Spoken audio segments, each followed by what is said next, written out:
저는 영국 세인트 마틴에서 주얼리 디자인을 공부했고요. 그 다음에 운이 좋게도 고급 주얼리 페어에 선발돼서 바로 이렇게 큰 준비 없이 사업에 뛰어든 케이스라 한 5년 정도는 되게 바쁘게 앞으로 나가기만 했는데, 이번 기회에 저의 주얼리와 저의 브랜드들을 돌이켜보는 시간을 가졌습니다. 근데 저는 처음부터 주얼리에 큰 관심을 가지거나 이런 사업을 해야지 하고 처음부터 마음을 먹었던 사람은 아니었습니다. 저는 평범한 대학생이었고 경영학과를 공부하고 아르바이트도 해가며 여러 평범한 20대 직장인 생활을 해왔습니다. 그래서 공부한 것을 써먹어보고자 경영관리팀에 들어가서 열심히 2년 반 동안 그냥 일반적으로 생각했을 때 회사원 생활을 하였습니다. 그래서 저 때는 참 그냥 행복하기도 하고 조금 힘든 시기를 보내기도 했지만 그냥 우리가 생각할 때 평범한 20대를 보냈습니다. 그래서 그때 처음으로 접한 게 저 주얼리 만드는 수업이었는데, 저 때 이 옆에 있는 조그만 펜던트를 만들 때 너무 재밌게 만든 기억이 있어서 주얼리를 꼭 해야겠다는 생각은 저 때도 하진 않았지만 아주 좋은 기억으로 남았던 기억이 있어서 나중에 이게 또 어떤 계기가 됐던 것 같기도 합니다. 그리고 2년 반 이후에 내가 이렇게 20대를 보내고 30대를 보냈을 때 난 나중에 후회하지 않을까라는 생각이 어느 날 문득 들더라고요. 그리고 건강이 되게 악화가 돼서 몸무게가 엄청 많이 빠지고 얼굴도 너무 헬스케지고 해서 이렇게 살다가는 나중에 정말 후회하겠다 싶어서 회사를 박차고 나왔습니다. 그리고 제가 어떻게 된 건지 모르겠지만 고등학교 때 잠시 미대 준비를 하느냐고 미술을 잠깐 공부했었던 적이 있어서 포트폴리오 준비를 하는데 그렇게 큰 어려움 없이 4개월 만에 제가 학교의 인터뷰에 합격하게 돼서 어떻게 하다 보니까 제가 어느 날 미술대를 진학해 있더라고요. 그래서 이때 참 즐겁게 작업했던 기억들이 있습니다. 근데 제가 왜 이 주얼리를 선택했느냐에 대해서는 사실 엄격히 말하면 가지치기란 겁니다. 저는 재봉틀을 다룰 줄도 모르고 다른 특별한 뭐 그림을 잘 그린다거나 창의력이 엄청 뛰어나서 막 세계적인 사람이 될 것 같다는 생각은 해본 적이 없고, 제가 할 수 있는 것들 중에 혼자서 할 수 있는 작업, 특히 회사 생활하면서 난 조직 생활이 맞지 않는다 사실 알았기 때문에 조직 생활이 아닌 나만의 기술로 할 수 있는 작은 사업, 그리고 미술을 좋아했으니까 그것도 같이 해보고 싶고, 그다음에 이 뭔가 첫 번째 반지, 저거는 제가 회사 다닐 때 엄마께서 어느 날 갑자기 기분이 좋으셨는지 저한테 수표 한 장을 주셨어요. 아니 10만 원짜리 수표였는데 그걸 주시면서 너 쓰고 싶은 대로 써 이래가지고 이제 그걸 들고 종로에 있는 금은방을 가서 저 이런 반지 하나 만들고 싶은데 만들어 주실래 했더니 저를 뒷골목에 있는 종로의 어떤 공장으로 데려가셔서 꽈배기 반지를 하나 만들어 주시는데 그게 너무 신기한 거예요. 그래서 지금 제가 끼고 있는데 이거를 끼고 제가 유학까지 가서 되게 새끼손가락에 낀 반지는 의지 아니면 새로운 문을 열어주는 열쇠라고 하더라고요. 그래서 되게 많이 의지하고 지금까지도 잘 끼고 있습니다. 그래서 이렇게 저렇게 하다 보니까 저는 어느새 주얼리를 공부하고 있더라고요. 그래서 학교에 입학을 하고 졸업을 잘 합니다. 그래서 3년 만에 졸업을 잘 하고요. 이건 학교 생활했던 것들인데 제가 이제 제 처음 콜렉션이 나오기 전에 모습들을 보여드리고 싶어서, 저건 학교에 다닐 때 3학년 때의 벤치고요. 영국은 3년제이기 때문에 저게 졸업 작품을 준비하던 시절이고요. 여기 아래에 있는 건 샘플 작업, 그리고 이거는 저희 디그리쇼 저의 캐비넷입니다. 그래서 이렇게 무사히 졸업을 합니다. 그리고 제 콜렉션을 조금 소개시켜 드려야 될 것 같아서, 이건 첫 번째 제 콜렉션인데 제가 스트레스가 받을 때마다 뭔가 정리벽 같은 게 발동을 해서 제가 서랍을 그렇게 많이 엎었어요. 그래서 서랍을 정리하면서 뭔가 일종의 쾌감 같은 게 있더라고요. 그래서 그거를 저만의 주얼리로 승화시켜보면 어떨까라는 생각이 들다 보니까 어떻게 정리가 저의 콜렉션의 주제가 됐어요. 그래서 서랍의 움직임, 또 물건들 사이사이에 이렇게 테트리스 하듯이 남겨진 조그만 공간들이 너무 재미있어서 그걸로 첫 번째 콜렉션을 만들었고요. 그게 이제 제가 아까 말씀드렸듯이 그 졸업한 다음에 갑자기 좋은 기회로 골드스미스 페어라는 곳에 이제 선발이 돼서 갑작스럽게 콜렉션을 많이 준비해야 되는 상황에서 새로운 것을 하는 것보다는 이미 했던 것들을 좀 더 깊게 발전시켜서 나아가는 게 더 좋겠다 싶어서 제가 두 번째도 같은 주제로 콜렉션을 진행합니다. 그리고 이 콜렉션은 그 기존 했던 것보다 좀 더 입체적인 느낌 아니면 숨겨진 공간에 대한 극대화된 호기심 이런 것들을 주제로 만들었고요. 제가 가장 좋아하는 콜렉션 중에 하나였고 제일 많이 팔린 콜렉션 중에 하나입니다. 그리고 그 다음에는 은으로만 하니까 사람들이 다른 작품은 뭐 금으로 된 건 없나요? 이런 질문을 좀 많이 받다 보니까 아 그러면 금도 한번 해볼까? 이런 그냥 물 흐르듯이 사람들의 피드백을 받아가면서 발전해서 금 작품을 좀 더 만들게 되었고 금 작품을 하다 보니까 은처럼 크게 만들 수가 없어서 자연스럽게 더 주얼리에 가깝게 작은 크기의 주얼리도 만들게 되었고 여러 가지 시도를 했던 해입니다.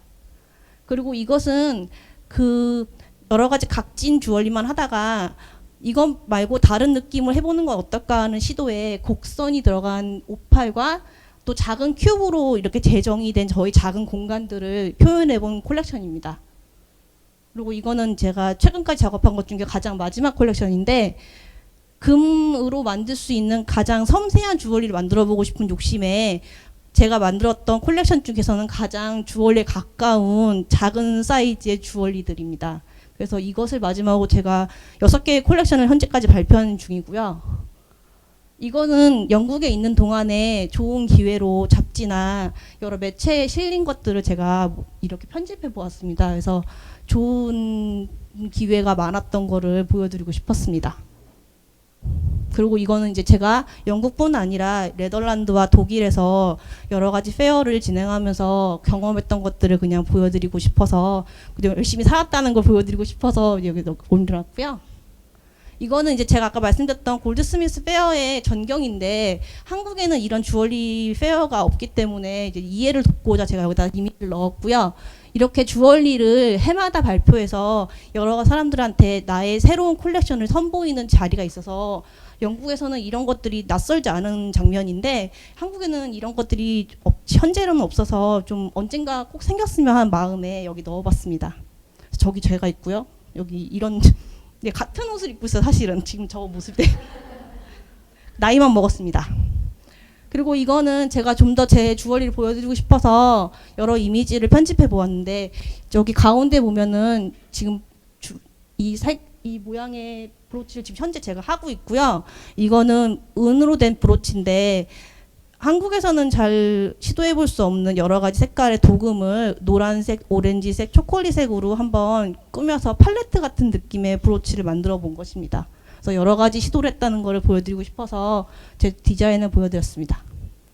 그리고 8년 차가 되던 해에 비자에 문제가 생겨서 어쩔 수 없이 돌아오게 되는 시기가 옵니다. 그게 2016년 여름이었고요. 준비된 건 아니었는데 갑자기 한국에 돌아오는 시기가 돼서 저 해는 제가 되게 힘들었던 기억이 납니다. 그래서 그 8년간의 짐이 6개짜리 큰 상자로 정리가 되는 그 순간을 찍은 것입니다. 그래서 이제 한국에 와서 손을 놓을 수는 없으니까 이것저것 시도를 많이 하는데 서울 주얼리 센터에서 하는 시제품 지원 사업에 제가 한번 시도를 해봤더니 어떻게 잘 돼서 제가 또 300만 원 샘플 제작 지원을 받게 되었고 그래서 새로운 콜렉션을 한번 만들어 보게 되었습니다. 근데 기존에 했던 각진 느낌에서 조금 변해서 한국의 시장에 맞추려면 좀 더 예쁘고 이렇게 곡선이 들어간 것들이 좋겠다 싶어서 제 딴에는 시도를 해봤던 첫 번째 콜렉션입니다. 그래서 제가 원래 가지고 있던 웹사이트가 있기는 했는데 이번 기회에 나도 좀 전문적인 느낌을 내보고자 웹사이트도 개편을 했습니다. 그래서 그동안은 작가 페이지에 사진 위주였다면 이제 숍도 들어가고 여기저기 정보를 더 넣고 싶어서 전문적인 로고도 같이 의뢰를 했고 모바일 버전이 필요한 시대이니만큼 모바일 버전도 만들어서 저만의 사이트를 구축했습니다. 그래서 이것은 제 웹사이트 주소인데요. 나중에 시간 되시면 제 이름으로 한번 검색해서 들어가 보셨으면 좋겠습니다.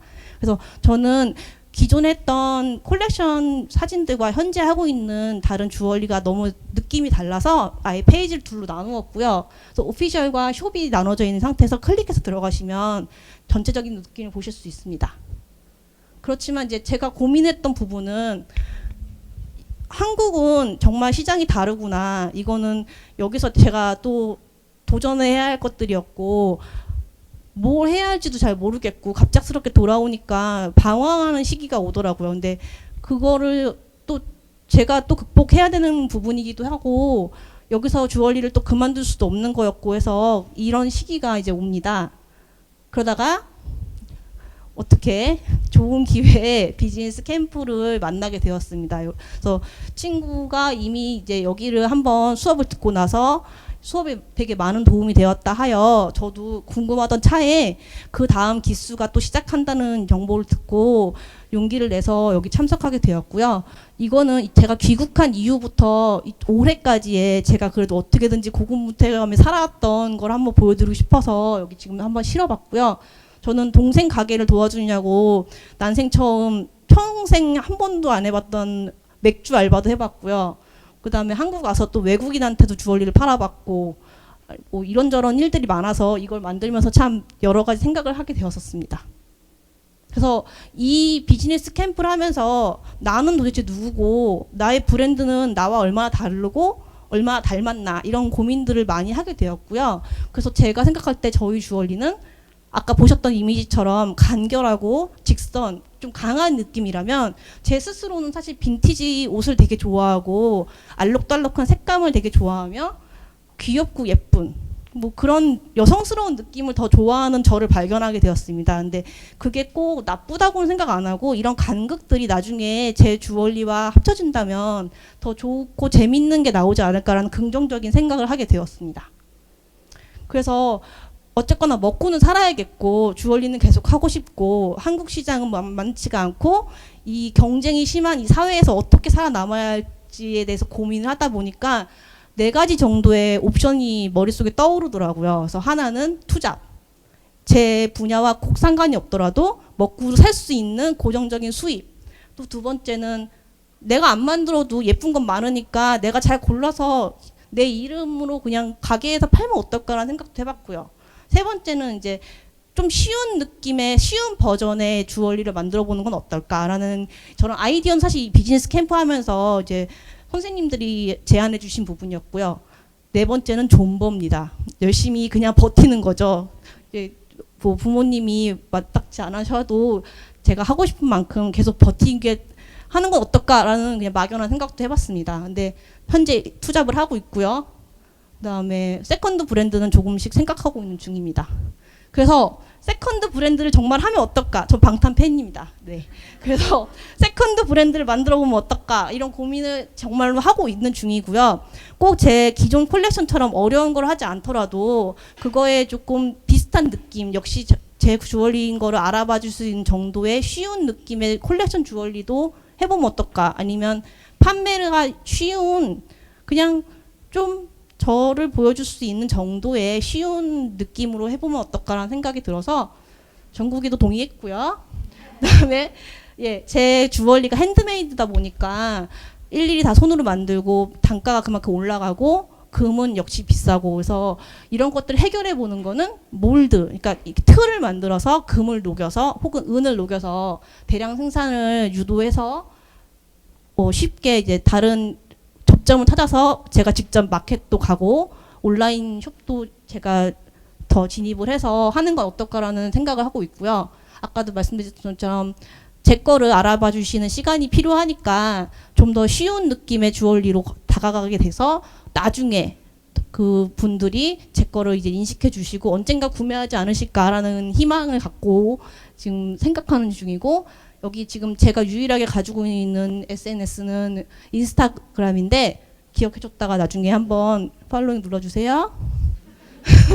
그래서 이제 저는 이 죽은 시의 사인은 다들 보셨을 것 같아요. 여기 영화가 되게 유명한 영화인데 이 문구를 보는 순간 아 저거다.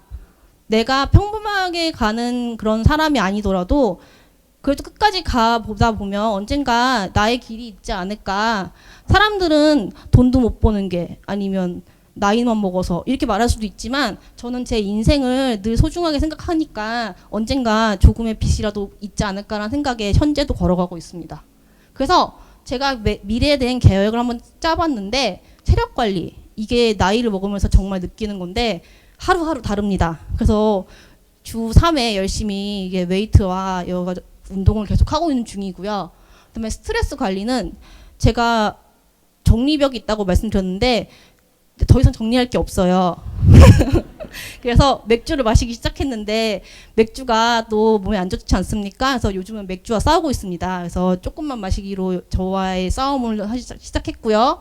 왜냐면 이제 이게 어떻게 생각하면 아이디어를 짜내는데 알코올이 좀 도움이 되지만 머리를 흐릿하게 하는데도 참 영향이 있기 때문에 이건 중요한 부분이고요. 그다음에 한국 시장에 맞는 주얼리를 제가 한 번밖에 도전 안 했으니까 또 하자. 또 하고 또 안 되면 또 하고 하다 보면 언젠가 느낌을 찾을 수 있겠지라는 생각을 하고 있습니다. 그리고 저 때를 기다린다는 건 디자이너 주얼리에 대한 인식이 좀 더 이제 다른 사람들한테도 많이 퍼지고 그런 것에 익숙해져서 단지 그냥 작은 은일지라도 이것을 그냥 은으로 볼 게 아니라 디자인으로 봐주는 시기가 언젠가 한국도 오겠지라는 마음에 기다리겠다는 의지를 보여드리는 겁니다. 그래서 저는 작은 성공도 괜찮고 성공 조금만 늦게 해도 상관없습니다. 그냥 예쁘게 고상하고 의미 있는 삶들을 살면서 예쁜 할머니가 되고 싶습니다. 그래서 현재 콜렉션 전용 사이트를 만드는 중이고요. 비즈니스 캠프의 마지막 수업이었던 홈페이지 수업을 통해서 현재 지금 페이팔 연결 직전이 있는데 제가 도메인도 이제 곧 살 건데 희영키움 콜렉션으로 하면 어떻겠나 이런 생각을 하고 있고 이거는 조만간 개봉할 예정입니다. 커밍 순입니다. 그래서 언젠가 저한테 누가 너는 꿈이 뭐야? 이렇게 물어본 친구가 있었어요. 이제 그 사람의 이름은 기억이 안 나는데 제가 그때 반장난으로 저는 김희영 중에 가장 유명한 김희영이 될 거야 했더니 그 친구가 김희영의 이름은 벌써 흔해 이러는 거예요. 근데 사실 김희영 많을 수 있죠. 근데 그 수많은 김희영들 중에 제일 유명한 김희영이 되는 건 쉬운 일이 아니지만 도전해볼 가치가 있다 생각합니다. 저는 여기까지입니다.